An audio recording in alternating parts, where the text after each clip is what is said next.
আসসালামু আলাইকুম এভরিওয়ান। আজকে হচ্ছে ভিডিওটা নিয়ে আসলাম রান্নাবান্না নিয়ে।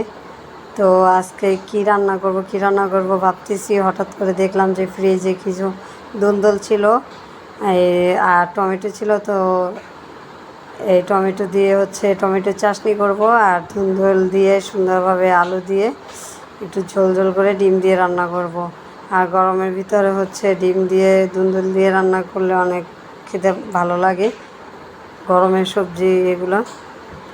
তো এই যে সব কিছু কেটে কুটে নিয়ে নিতেছি। এই তো ধুন্দুলগুলো একদম কড়া ছিল। এই যে ধুন্দুল কাটা শেষ। এবার হচ্ছে পেঁয়াজ, কাঁচামরিচ, রসুন এগুলো যা যা দরকার সেগুলো সুন্দর মতো ছুলে এখন কেটে নিতেছি ধুয়ে।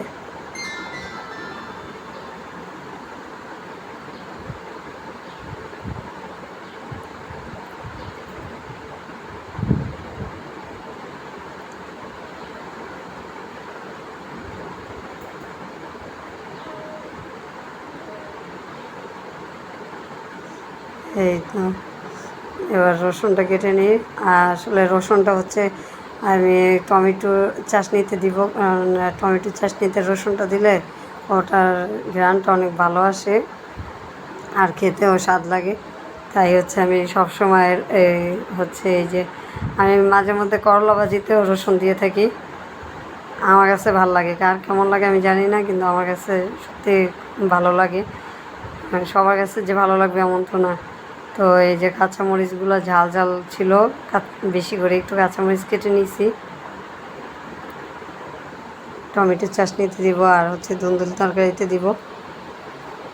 আর গরমের দিনে হচ্ছে ধুন্দুল, তারপরে লাউ, জালি এগুলো খাওয়া অনেক ভালো, যেহেতু আমাদের শরীর থেকে প্রচণ্ড পরিমাণে ঘাম বেরোয়। তো এগুলো পানি পূরণ করে। তো এই তো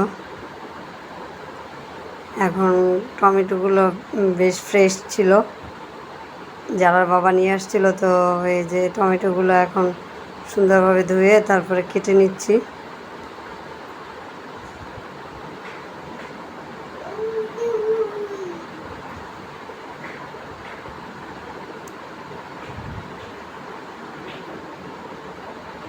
আর অল্প করে তরকারি রান্না করলে খাওয়া হয়ে যায়, তাই হচ্ছে বেশি করে এতটা নিইনি, অল্প অল্প করেই হচ্ছে মানে নিয়েছি, যাতে দুই বেলায় শেষ হয়ে যায়, এই জন্য আর কি।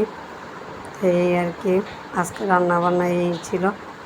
এখন টমেটো চাটনির মধ্যে সব কিছু দিয়ে একত্রে দিয়ে নিচ্ছি, দিয়ে চুলায় বসাই দিব।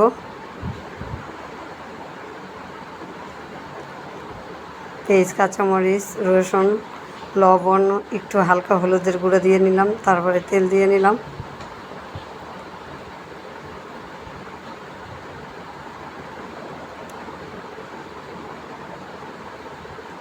আর বরাবরই আমার চাটনিটা খেতে খুবই ভালো লাগে। হ্যাঁ, তো চুলাতে বসাই দিলাম, গ্যাসটা ধরে। তো এই যে টমেটোর দিয়ে দিলাম। এখন টমেটো চাটনিটা করে নেব আগে।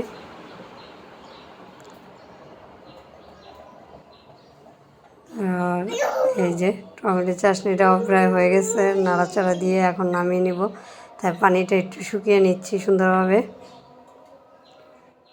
এরপরে হচ্ছে ডিম ভাজার জন্য একটু পেঁয়াজ, কাঁচামরিচ নিয়ে নিলাম। আমি এভাবেই ডিম ভেজে তারপরে তরকারি রান্না করি। তো এই যে 2টা ডিম ভেঙে দিয়ে দিছি, এবার গুলিয়ে নিব। গুলিয়ে নেওয়ার পরে সুন্দরভাবে ভেজে তারপরে হচ্ছে এই যে 2টা ডিম ফেটিয়ে নিয়ে এখন ভেজে সুন্দরভাবে তারপরে হচ্ছে তরকারিতে দিব। তো ডিম ভাজা শেষ, এখন হচ্ছে তরকারি রান্না করার জন্য পাতিল বসাই দিলাম। পেঁয়াজ, কাঁচামরিচ দিয়ে তেলের মধ্যে একটু লাল লাল করে ভেজে নেই। তো ভালোভাবে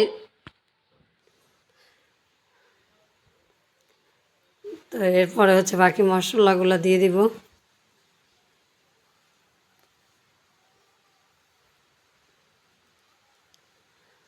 তো সাথে টমেটোগুলোও দিয়ে দিলাম, কারণ এখন গরমের দিনে টমেটোগুলো সিদ্ধ হতে চায় না। তো টমেটোগুলো দিয়ে ভালোভাবে একটু নেড়ে তারপরে হচ্ছে ময় মশলা দিয়ে পানি দিয়ে দিছি কষানোর জন্য। মশলাটা কষে আসলে তারপরে হচ্ছে সবজিগুলো দিয়ে দিব। তো আলু আর হচ্ছে দুন্দুলগুলো দিয়ে ভালোভাবে কষিয়ে নেব, যেহেতু দুন্দুল থেকে একটু বেশি পরিমাণে পানি বের হয়ে যায়, তাই বেশি একটা পানি দেওয়া লাগে না কষানোর জন্য। তো এই তো আজকে আমার ভিডিওটা এই পর্যন্তই। সবাই ভালো থাকবেন।